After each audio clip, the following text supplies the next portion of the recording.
നമ്മൾ ആന്തരിക മനുഷ്യനെ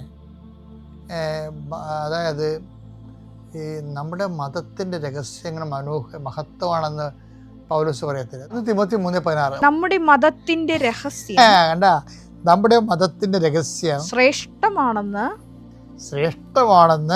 ഞങ്ങൾ പ്രഖ്യാപിക്കുന്നു. കണ്ട, അതായത് ഈ മതത്തിൻ്റെ ശ്രേഷ്ഠതയിലുള്ളതാണ് ഈ ആന്തരിക മനുഷ്യൻ്റെ ശക്തി പ്രാപിക്കൽ. ആന്തരിക മനുഷ്യൻ ശക്തി പ്രാപിക്കണത് എങ്ങനെയാണ്?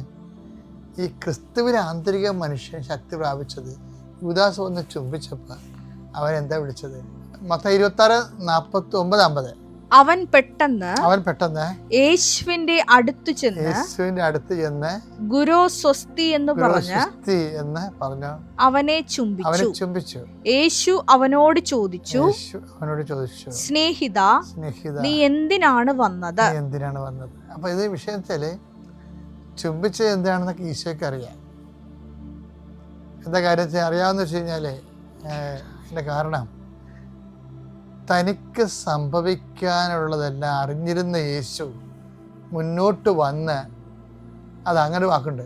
18:4 തനിക്ക്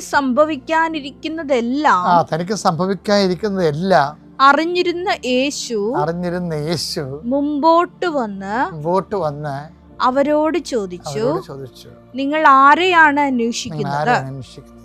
അപ്പൊ ഇന്ന് വിഷയം എന്ന് വെച്ചാൽ ഈ ഒരു മുഹൂർത്തത്തിലാണ് യൂദാസ് മുന്നോട്ട് വന്ന് അവനെ ചുംബിക്കണത്. എൻ്റെ അർത്ഥം എന്താണ്? യൂദാസ് വരുന്നതും ചുംബിക്കണതും എന്തിനാണെന്നുള്ളത് തനിക്ക് സംഭവിക്കാതിരുന്നത് മുൻകൂട്ടി അറിഞ്ഞു. അപ്പം അറിഞ്ഞെങ്കിലും അവനെ ചുംബിച്ച് കഴിഞ്ഞെങ്കിലും യേശുവിൻ്റെ ആന്തരിക മനുഷ്യൻ സർപ്പങ്ങളുടെ മേൽ ചവിടണ കണ്ടില്ലേ? എന്താണ്? സ്നേഹിത എന്നാണ് വിളിക്കണേ. ഇതൊരു ഭയങ്കര ലോകത്തീശ കൊണ്ടുവന്ന ഒരു വാല്യൂ സിസ്റ്റമാണത്. എല്ലാ മതങ്ങളും നിഷ്പ്രഭമാകുന്നത് ഈ ഒരു ജംഗ്ഷനിൽ വെച്ചാണ്.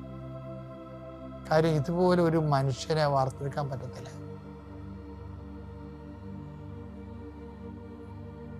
സ്നേഹിത, മനുഷ്യപുത്രനെ ഒരു ചുംബനം കൊണ്ട് നീ ഒറ്റപ്പെടുക്കുന്നു. അതായത് അത് ചൂണ്ടിക്കാണിച്ചാൽ മതിയായിരുന്നു.